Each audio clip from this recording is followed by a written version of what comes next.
آپ کا نمبر ہے 815۔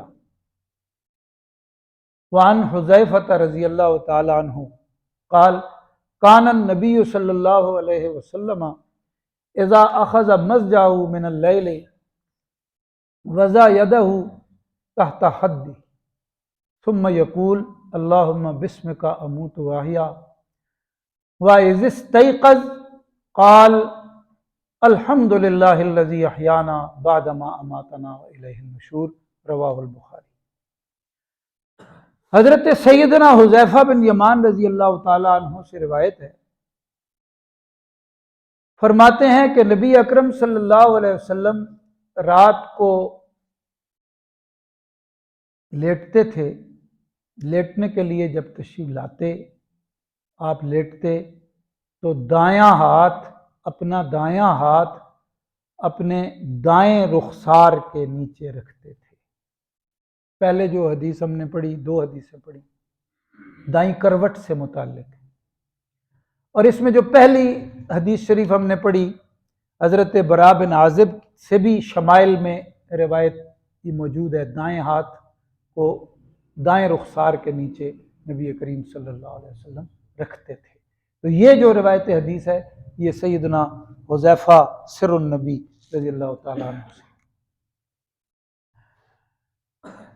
پھر یہ دعا پڑھتے تھے، اللہم بسمک اموت واحیا۔ یہ مشہور دعا ہے، زیادہ تر لوگ یہی یاد کرتے ہیں، مختصر ہے،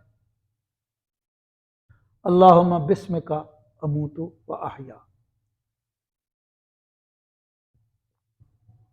اے اللہ، میں آپ کے نام سے مرتا ہوں اور جیتا ہوں۔ ٹھیک ہے، یعنی اللہ کے نام سے وہی مجھے نیند دیتا ہے، وہی مجھے اٹھائے گا۔ تو یہاں نیند کو موت کیوں کہا ہے؟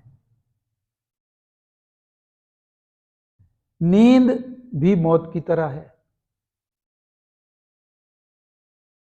صرف یہ ہوتا ہے کہ یہ ایسی موت ہے کہ اس کے بعد بندے نے پھر اٹھنا ہوتا ہے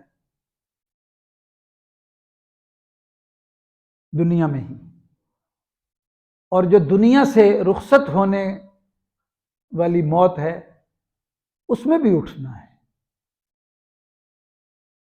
یہ نہیں کہ اس کے بعد نہیں اٹھنا۔ تو یہاں وہ چھوٹا نقشہ دکھا دیا اللہ پاک نے۔ تو منکرین آخرت کے سامنے یہ بھی ایک دلیل ہے کہ جس طرح وہ سلا دیتا ہے، اب سونے والا مرفوع القلم ہے، حواس نہیں ہے اس کے، لیکن ہے وہ زندہ ہے، دنیا کی زندگی اس کی برقرار ہے، پڑا ہوا ایسے ہی ہے، سویا مرا برابر اردو والے بھی نہیں کہتے، حدیث میں بھی آیا وہ مرفوع القلم ہو گیا۔ تو گویا کہ یہ موت کا ایک نقشہ روزانہ انسان پہ گزرتا ہے تاکہ یہ موت سے غافل نہ رہے۔ اور دوسری بات یہ ہے کہ جس طرح یہ سلا دیا جاتا ہے اور پھر بیدار ہوتا ہے، تو یہ جو سلا کے اٹھا سکتا ہے وہ موت والی گھاٹ اتار کے بھی تو اٹھا سکتا ہے، جو یوں اٹھا رہا ہے اس طرح بھی اٹھا سکتا ہے، یہ بھی اس میں سمجھا دیا۔ اور جب آپ اٹھتے تھے تو پھر یہ دعا پڑھتے تھے، الحمدللہ الذی احیانا بعد ما اماتنا والیہ النشور۔ سب تعریفیں اللہ کے لیے ہیں، سب شکر اللہ تعالیٰ کے لیے ہے جس نے مجھے اٹھا دیا بعد میرے مرنے کے، یہ نیند کے معنی میں کہ مجھے اس نے سلایا تھا اور اس کے بعد اس نے مجھے جگا دیا ہے، گویا کہ وہ موت کی طرح، موت اس نے طاری کر دی تھی، اس کی ایک شکل تھی، اس کے بعد اس نے اٹھا دیا۔ سب شکر اسی کے لیے ہے، سب تعریف اسی کے لیے ہے، وَإِلَيْهِ النُّشُورُ۔ اور اس میں اب یہ جو الفاظ آخر میں آئے ہیں تو وَإِلَيْهِ النُّشُورُ، اسی طرح یہ بھی یقینی بات ہے کہ ہم جب موت کی وادی میں چلے جائیں گے تو جس طرح یہاں وہ اٹھا لیتا ہے تو وہاں بھی وہ اٹھائے گا، اور پھر وہاں اٹھنا کسی اور رنگ میں ہوگا، اور وہ یہ ہوگا کہ اس کی بارگاہ میں ہم پیش ہوں گے، جو کچھ دنیا میں کیا تھا اس کا حساب کتاب دینے کے لیے، حساب کتاب وہی لے گا۔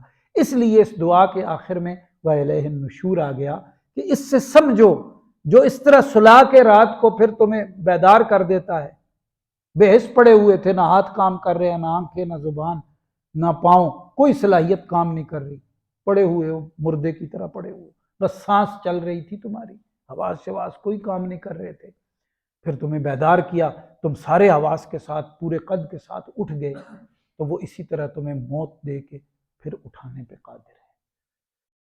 اللہ پاک قرآن و سنت کے انوارات ہم سب کو نصیب فرمائے۔